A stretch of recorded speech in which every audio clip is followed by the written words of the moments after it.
Pasensya mga kapatid, naputol. So, balik tayo mga kapatid, no? So, hintayin muna tayo sa mga kapatid na naputol bigla, no? So, pasensya na po kayo. And then, ang itatakol natin, sasagutin natin itong isang obispo na tinatawag yung blessing niya sa mga same-sex, pero hindi daw yung same-sex marriage. Yan po ay blessing lang. Pero yung blessing niya ay tinatawag na holy union. Paano ba? Ano walang kaibahan? Di ba? Yung wedding is a holy union po yun. So, mag-ingat po tayo, no? Dahil marami sa ating mga kapatid na nagtuturo ng naaayon lang sa kanilang personal na interpretasyon sa banal na kasulatan. Isa po itong obispo, mga kapatid. At i-play ko muli dahil naputol tayo sa ating internet. Okay? Ipakita ko sa inyo yung kanyang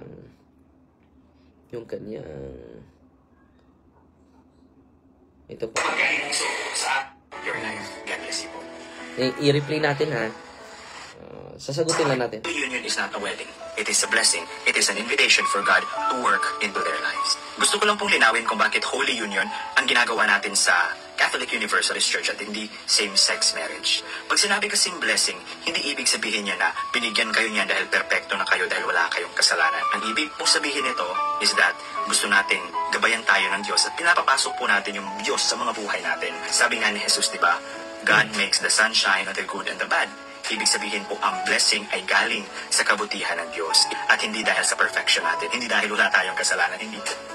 Sa Bible, ang daming unworthy na binless ng Diyos. Hindi po sila binless dahil perfecto po sila. Binless po sila para baguhin sila ng Diyos. Kaya ganito rin po ang LGBT Holy Union natin, dear brothers and sisters. Hindi ito certificate na perfecto na yung relationship nila. Ito po ay panalangin. Parang ganito, Lord, samahan mo sila. Palakasin mo kung ano ang tama at pagalingin mo ang mga sugat sa kanila. Kung ito po ang tamang landas, patatagin mo po sila. Kung hindi naman po, dalhin mo po sila sa mas mabuting daan. Some couples stay together. Some grow apart. Some even find love later with someone else. And that is okay because blessing is letting God lead your life. God bless you po. The union is not a... Yun po, obispo daw siya, no? Itong nagpakilalang obispo. Paano ba yung blessing maging holy union? Paano yung holy union daw yung blessing, no? Paano maging holy union? Walang kaibahan sa marriage. Pero yung marriage is holy union.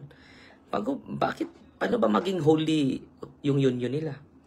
Na mismo si Apostol San Pablo dito sa unang Korinto, dito i-define natin ngayon yung sexual act at saka sexual orientation. Magkaiba po yun. Ang hindi ina-approve ng simbahan itong sexual act, homosexual act, not homosexual tendency. Okay? So, basahin muna natin ang sabi ni San Pablo dito. Dahil ito na yung problema natin, mga kapatid. Sa mundong ito, the world suffers most. Nining gitawag matud pa ni sabi ni Pope Benedict, itong tinatawag na dictatorship of individualism. Ano sabi ni Pope Benedict? Dictatorship of individualism. No, lahat ng opinion natin ay naging tama. So, yan ang gusto mo, okay lang yan, sabi niya, no? Pero punta tayo kung dapat may objective truth. Hindi yung personal opinion. Magkagulo tayo. Kaya nga bumaba si Kristo sa mundo para magbigay sa atin ng aral. So dito po ay laganap na po ito sa ating lipunan. Itong tinatawag na dictatorship of individualism. Na tayo lang lahat ang tama. At dahil dyan may tama na tayo, no? So punta tayo kung itong pagsagawa ng union sa babae at sa babae, nakaloob ba ito ng Diyos? Basahin natin ang banal na kasulatan. Dahil sinasabi niya, hindi ito wedding, hindi ito same-sex marriage. Pero this is a holy union. Paano ba naging holy union yan? Basahin natin ang sabi ni San Pablo. Itong sabi ni San Pablo, mga kapatid. Dahil dito'y, Romans chapter 1 verse 26 to 31, dahil dito'y ibinigay sila ng Diyos sa mga mahahalay na pita sapagkat pinalitan ng kanilang mga babae ang katutubong paggamit ng babae ng kalikasan. At sa halip ay nakipagtalik sila sa kapwa babae. Ganon din naman ang mga lalaki. Iniwan ang natural na paggamit ng babae at isa't isa'y naninigas sa kanilang kalaswaan. Lalaki sa lalaki gumagawa ng kahalayan at tumatanggap sa kanilang sarili na narapat na kabayaran sa kanilang pagkakamali. At dahil hindi nila pinili na kilalanin ang Diyos, ibinigay sila ng Diyos sa isang isipan na walang saysay upang gawin ng mga bagay na hindi nararapat. So, ang ginawang ng obispong ito, mga kapatid, ay ginawang blessing niya, Holy Union. Paano maging Holy Union yun? Ano yung komento mo ni Apostol San Pablo? Paano maging Holy Union yung blessing mo? Walang kaibahan sa kasal o marriage. Pero, just a play of words, mga kapatid, para to justify our sinfulness. To justify our sin. Tanggapin na lang natin, nagkasala tayo. Period. Bakit tawagin mo pang Holy Union? Saan ba mababasa sa Biblia? Bishop, anong pangalan ng Lagumbay? Saan ba mababasa sa Biblia na yung lalaki at lalaki na magsasama, Holy Union yun? Saan? Sabi ni San Pablo, upang gawin ang mga bagay na hindi nararapat. Ano sabi ni San Pablo? Napuno sila ng lahat ng uri ng kawalan ng katuwiran, kahalayan, kasamaan, kasakiman, kasamaan ng loob, puno ng inggit, pagpatay, tampuhan, paglilinlang, pagnanakay, o sisero, salawayan, mapaglibak, kaaway ng Diyos. So, ito po. Hindi po ina-approve ng simbahan ito, yung blessing niya daw ay Holy Union. Paano maging Holy Union yan? Malinaw na malinaw. Sabi ni San Pablo, hindi po ito personal opinion ka. Hindi ito black and white si San Pablo Black and white si San Pablo dito. At sa halip ay nagkipagtalik sa kapwa babae, sa kapwa lalaki. Ano sabi niya dito? Upang gawin ang mga bagay na hindi nararapat. So punta naman tayo sa unang Korinto. Alam niyo mga kapatid, nagkasala pa tayo, i-justify pa natin yung kasalanan natin. Grabe naman. So, marami doon sa i-distinguish natin dito sa official ng simbahan na homosexual act and the homosexual orientation. Magkaiba po yun.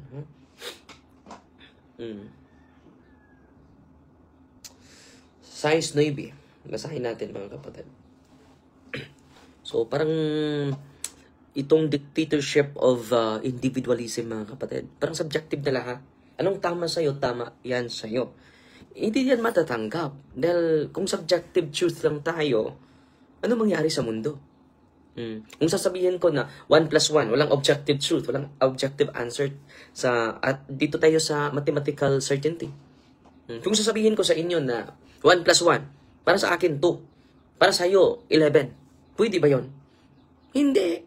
Magkagulo yung mundo natin. Itong mga kapatid natin ay hindi na sumusunod sa aral. Sumusunod lang sa kanilang opinion, mga kapatid. Okay? Dito naman tayo ni Apostol San Pablo. Anong sabi ni Apostol San Pablo? Hindi ba ninyo alam na ang mga hindi makatarungang maghahari sa kaharian ng Diyos? Huwag kayong magpaluko, ni ang mga immoral, ni ang mga sumasamba ng Diyos-Diyosan, ni ang mga adultero, ni ang mga lalaking nakipagtalik sa kapwa lalaki, ni mga magnanakaw, ni mga gahaman, ni mga lasinggo, ni mga mapang-insulto, ni mga mandarambong, ay hindi maghahari sa kaharian. Hindi magamana sa kaharian ng Diyos. Yan po ang sabi ni Apostol San Pablo. At ilan sa inyo noon ay ganyan, subalit kayo'y nalinis na. Kayo'y pinagbabanal. Kayo'y walang sala sa pangalan ng Panginoong Jesucristo at sa Espiritu ng ating Diyos. Malinaw na malinaw yan, ha? Anong sabi dito naman tayo sa komentaryo ni Apostol, ni Saint John Chrysostom. Maganda po ito. So pag-usapan natin ito. So ang highlight natin dito, hindi matatawag yung holy union na yan. Yung blessing mo, Bishop. Kailan ba naging holy union yung lalaki at lalaki? Babae at babae? Malinaw na malinaw. Bago ko lang binasa, ha? Tanggapin natin na nagkasala tayo. Ang nangyari sa atin, i-justify natin yung kasalanan natin. Kasalanan na nga, yun eh. Bakit i-justify pa natin? Bakit i-justify pa natin? Dito ha, Genesis 19. Genesis 19, chapter 1, verse 11. Sodom and Gomorrah. The men of Sodom attempted to abuse Lot's guests, often interpreted as condemnation of sexual immorality, particularly male sexual assault. Lalaki at sa lalaki. So, biblical yan ha. At sabi din sa Leviticus 20 verse 13, if a man lies with a male as with a woman, both of them have committed an abomination. They shall surely be put to death. Their blood is upon them. Mabasa natin yan sa Leviticus 20 verse 13. So, turuan natin sa aral ng ating banal na kasulatan, hindi yung aral natin. Itong tinatawag na dictatorship of individualism. So, yung opinion ko, yung tama sa akin, tama ito sa akin. Kung hindi ito tama sa iyo, sa'yo yan. Puro na tayo may tama. Itong ganun. Kung hindi tayo magbabase sa kasulatan. Paano bang naging holy union? Abomination nga eh. Sa harap ng Panginoon. Bakit pa kaya i-justify natin yung kasalanan natin? Instead, repentance. Instead, remorseful tayo sa lahat ng kasalanan natin. I-justify pa natin yung ating kasalanan. Yan po ay tinatawag na final impenitence. Yan po ay kasalanan na hindi mapatawad kailanman. Paano mo pagsisiyan yung kasalanan mo? Hindi mo nga kinukonsider na kasalanan. Ginawa mong pambanal, Bishop. Holy union. Well, in fact, in the Bible, it is abomination before the eyes of the Lord. Yan po. And then, punta tayo ni, sana ito? Ito muna tayo ni Saint John Chrysostom sa kanyang humilya, mga kapatid. Patungkol sa 1 Corinthians chapter 6 verse 9. For the corrupt and wicked shall not inherit the kingdom of heaven. Do you see how again it terrifies them, in order that they may not seem to be speaking for the sake of accusing them? For his discourse, tungkol ni San Pablo, for his discourse was not that he might condemn, but that he might correct them. So itong sinasabi ni Apostol San Pablo, Romans chapter 1, verse 26 to 29, 1 Corinthians chapter 6, verse 9, it is not a condemnation, but it is a fraternal correction, mga kapatid. Therefore, he said not, you do these things, but they that do them shall not inherit the kingdom of God. And after threatening them exceedingly, lest they should say, what then? Are we lost? He adds, and such were some of you, but you were washed, but you were sanctified, but you were justified, showing that all things are possible to him that believes, that none need despair. So dahil nag-repent na sila, ang punto ni San Pablo dito, Paul listens not to shame, but to awaken. Linaw yan ha. Bakit sinasabi ito ni San Pablo? Not to shame us, but to awaken. Pero sabi ni Bishop Lagumbay, no? Na it's okay. It is not okay, kapatid. Chrysostom, St. John Chrysostom stresses that the passage is a call to repentance. It is not final judgment. Naman tayong, itong sinasabi ni San Pablo, it is not a judgment, but a call to repentance. The vices mentioned represent lives dominated by passion rather than by grace. No?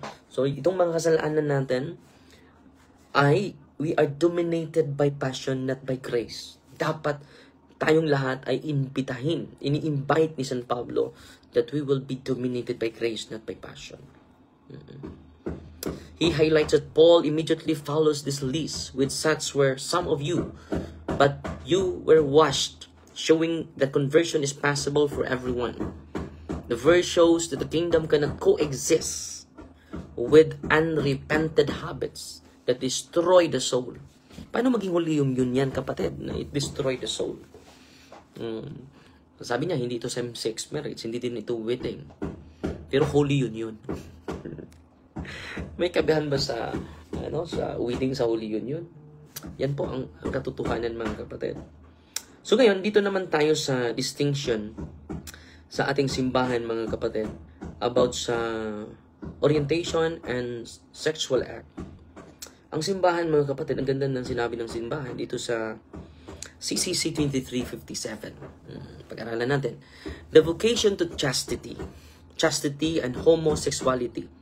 2357. Homosexuality refers to relations between men or between women who experience an exclusive and predominant sexual attraction towards persons of the same sex.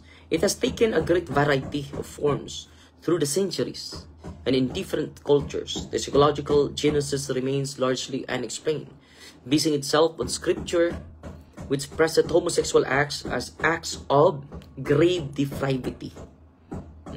Malinaw na malinaw dito sa teaching sa simbahan, na ang homosexual acts of grave depravity. The tradition has always declared that homosexual acts are intrinsically disordered.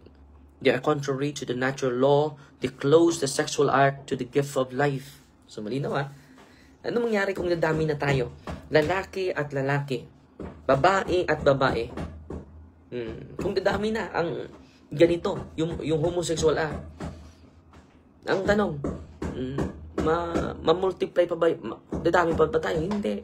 Kaya nga, it is contrary to the will of God. Go to the world and multiply.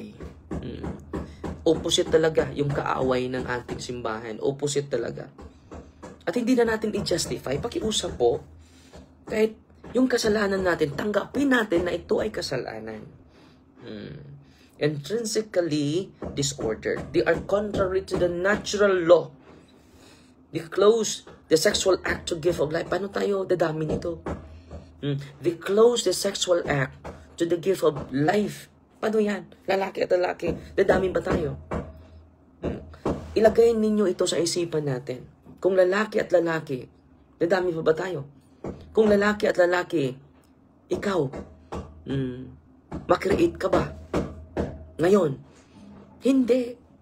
Yan ang patunay, it is contrary to the natural law.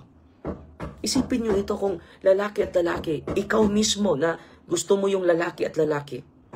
Mag-exist ka ba ngayon? Kung yung papa mo ay gusto din ng lalaki, yung nanay mo ay gusto din ng babae, mag-exist ka ba? Mutungha ba ta karon? Wala ta. So let us accept that this is sin. The homosexual act is a sin. It close sexual act to the gift of life. They do not proceed from a genuine affective and sexual complementarity. Under no circumstances can they be approved. Hindi po ina-approve ng simbahan ito. At tinatawag ng obispo na Holy Union. Paano maging holy yan? And then sa 1 Timoteo chapter 1 verse 10, babasahin natin. Ako, nagkukut lang ako hindi ako nagbabatay sa sarili kong isipan. Pero padre, mauman joy ginapitik sa mong kasing-kasing, no? So let us base on truth, not on feeling. So, no? Minsan ay nagbabase tayo sa feeling Feeling is not permanent. Feeling is changeable. Pabago-bago yan. Let us base our life not on feelings, but on truth and principle. Unchangeable principle. 1 Timoteo chapter 1 verse 10, para sa mga makasalanan, para sa mga suwail, para sa mga hindi makasunod sa utos, para sa mga hindi makatarungan, at sa makasalanan ng mga taong lumalabag sa batas, sa mga mag-asawa at mga bakla, sa mga magnanakaw. So, ito po ay malinaw na malinaw, mag-asawa at mga bakla, sa mga magnanakaw, sa mga sinisinungalingan, sa mga nagsisulungaling sa kanilang panunumpa, at sa lahat ng iba pang bagay na laban sa malinis na aral. So, mabigat po itong sinasabi ni Apostol San Pablo, no? 1 Timoteo chapter 1 verse 10, o 1 Corinthians chapter 6 verse 9, Leviticus chapter 20 verse 13. So, malinaw na yan, ha? So, dito naman tayo sa homosexual orientation. So, hindi po nag-condemn ang simbahan sa homosexual orientation. Okay. Yan, ito yung promise ko sa inyo na tatalakayin natin. Patuloy nating mabasahin. Nandito na ako sa CCC 2358. Grabe yung pastoral approach ng simbahan natin sa mga homosexual tendency. The number of men and women who have deep-seated homosexual tendency is not negligible.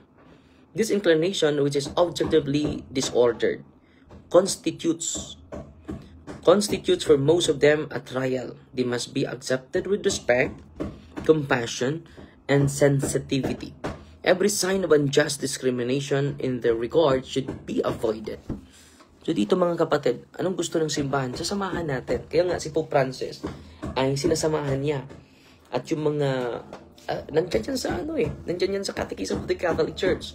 They must be accepted with respect, compassion, and sensitivity. Every sign of unjust discrimination in their regard should be avoided. These persons are called to fulfill God's will in their lives, and if they are Christians, to unite to the sacrifice of the Lord's cross, the difficulties they may encounter from their condition. So, homosexual persons are called to chastity by the virtues of self-mastery that teach them inner freedom, at times by the support of disinterested friendship, by prayer and sacramental grace, they can and should gradually and resolutely approach Christian perfection. Homosexual acts are intrinsically disordered and contrary to natural law. They do not reflect genuine affective and sexual complementarity. Orientation versus act. The Church distinguishes tendency or inclination not chosen from deliberate sexual acts. Hindi naman nila pinipili na yun ang orientation nila. So, ang sinasabi lang ng simbahan, ang sexual acts lang yung intrinsically disordered. Pastoral care ng simbahan, persons with homosexual tendencies must be treated with respect. So, puno tayo ng respeto, no? Sa mga ganito. Tagasunod kanimo, Father, sa program taga-tubigon. Salamat kanimo, Father, nga na-program kanimo sa Defender. Salamat dudong alampayan, no? Salamat, Ikson. So, yung mga tendency, hindi natin i-condemn. Ang kinukondemn lang ng banal na kasulatan, yung homosexual act. At ang ginagawa ni Bishop ay tinatawag niya Holy Union. Paano maging Holy Union yan? Saan ba yan sa banal na kasulatan? Yun, yung mga talata na kino-quote natin, malinaw na malinaw po yun. At yun po ang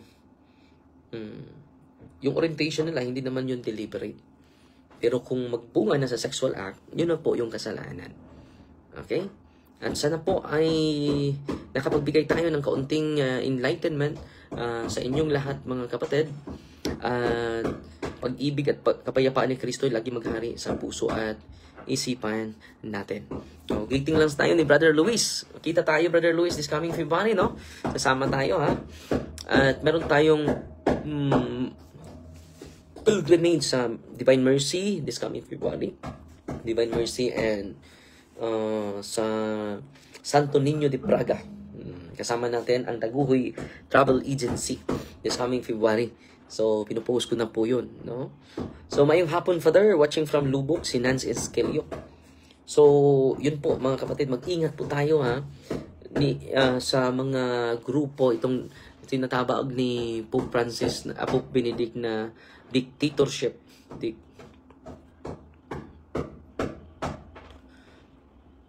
Of individualism. Delikado po ito, ha? Dahil puro na tayo tama. Delikado po ito, ha? No. Dictatorship of individualism. More precisely, he used the phrase dictatorship of relativism. We are building a dictatorship of relativism or individualism that does not recognize anything as definitive and whose ultimate goal consists solely of one's own ego and desires. So ano ito mga kapatid? Yung katotohanan ay sa atin lang gusto. Ito nangyari ni Bishop, yung grupo niya, Universal Catholic. So sinasagot lang natin ito dahil yung katotohanan ay hindi po relative. Pero sa dictatorship of relativism, of individualism, the truth becomes subjective or relative. There's no stable ground for morality or meaning. Delikado po yun. Delikado. Kung sa akin ay 1 plus 1 is 2, at sa iyo 1 plus 1 is 11, puro tama yun. May tama na tayo. Delikado po.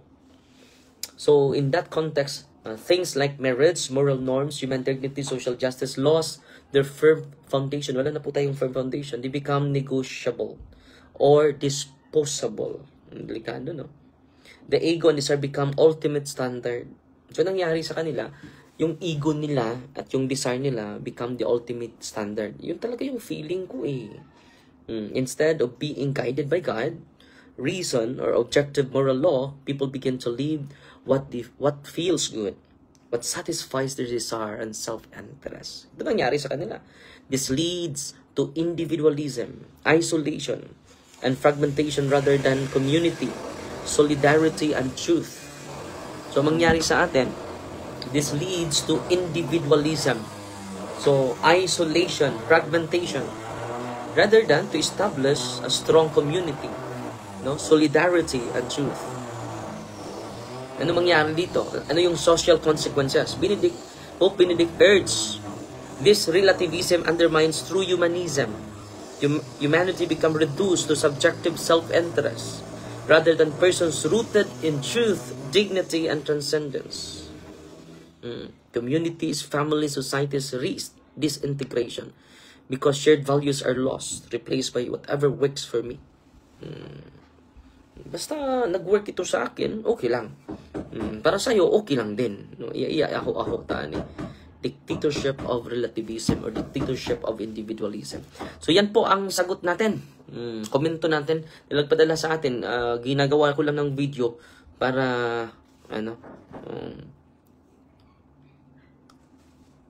So mangyari dito mga kapatid, nag-establish sila ng I and ego. I and my ego culture become the ultimate standard. No longer God. Not the community. Not the objective morality. Delikado po yan. So sinasagot lang natin mga kapatid, no? Hindi man tawag na Holy Union yan. Hindi man tawag na Holy Union. Homosexual acts. Homosexual act is intrinsically evil. Yan ang ng mga church fathers. So tingnan natin yung ng church fathers. At si Pope Francis nagsagawa naman ng blessing, pero hindi sa union. Binibless lang sila na blessing can be offered pastorally and spontaneously to all without implying recognition of the union as marriage. Key principles for pastoral blessing: no ritualization or formal liturgical rite. Pwede lang i-bless ko lang as person, not as union. Pero ang binibless mo ay union Kaiba yun. No ritualization, walang ritual. Pero nagsagawa ka ng ritual, no? Formal liturgical. No connection to civil union or wedding ceremony. Walang connection. No gestures. Walang clothing. No clothing. No gestures, clothing. Yung mga padamit pang kasal. Or words proper to marriage. Blessing are about invoking God's help, asking for spiritual enrichment, healing, and growth in fidelity to the gospel. Emphasize the pastoral charity, avoid judgment, exclusion, or excessive moral scrutiny. So dito mga kapatid, ang binibless ni encourage din Pope Francis, blessing as person, blessing as union. Walang sagawang holy union. Paano yung maging holy union? So yan po mga kapatid, no? Ang daming mga talata na nagsasabi na sexual acts are morally good only when within the marriage, highlighting its secret and exclusive character. Father, ikaw yung liwanag ng mga Katoliko. At hindi Katoliko, sana lahat ng mga pari ay katulad mo. So, salamat kapatid. So yan po mga kapatid, mag-ingat po tayo sa mga maling aral po, no? Delikado po ito kapag hindi natin sasagutin. So, mga panalangin at mga dasal natin sa mga kapatid natin na Katoliko. So, this is for the sake of clarifying the objective truth about our faith, mga kapatid. Kapag hindi natin sasagutin ito, pinadala po ito sa mga mahal natin na kapatid. No? Ano masasabi natin patungkol dito? Okay? So, Fighting Maria, Tatak FD with a humble heart. At sana po ay natuto tayo sa mga teaching ng simbahan, hindi po sa teaching ni Father Darwin. Wala po akong teaching. The only magisterium, the only teacher that we have is the church, the mother church. Kaya nag-ano ko ng catechism of the Catholic Church. Nag-quote ako ng mga catechism, nag-quote ako ng mga church fathers at mga santo pampa natin para mag-guided po tayo. Okay? In the name of the Father, and of the Son, and of the Holy Spirit, Amen. Our Father, who art in heaven, hallowed be the name, the kingdom come. Thy will be done on earth as it is in heaven. Give us this day our daily bread, and forgive us our trespasses, as we forgive those who trespass against us. And lead us not into temptation, but deliver us from evil. Amen. Hail Mary, full of grace, the Lord is with you. Blessed are you among women, and blessed is the fruit of the womb, Jesus. Holy Mary, Mother of God, pray for us sinners, now at the hour for death. Amen. Glory to the Father, to the Son, and to the Holy Spirit, to us in the beginning, is now, and never shall be, world without end. Amen. In the name of the Father, the Son, and the Holy Spirit. Amen. Angel of God, my guardian dear, to whom God's love commits me here, ever this day be at my side, to light and guard, to rule and guide. Amen. Father, the Son, the Holy Spirit. Amen. So marami pa akong ginagawa, mga kapatid. Meron akong talk sa December, dito lang sa Bohol, December 5, December 8, 9, 10. Dito lang sa Bohol. And then nagsagawa pa tayo ng mga topic na binibigay nila at ginagawa natin ng nag-research tayo at nagbabasa tayo ng mga aklat, no? Walang tigil sa pagbabasa ng mga aklat para marami tayong i-share sa inyo. Hindi yung personal na opinion natin. Delikado po tayo kapag personal na opinion ang i-share natin sa mga tao, no? It leads us to chaos. It leads us to more chaos and confusion. Fighting Maria, Tatak FD with a humble heart.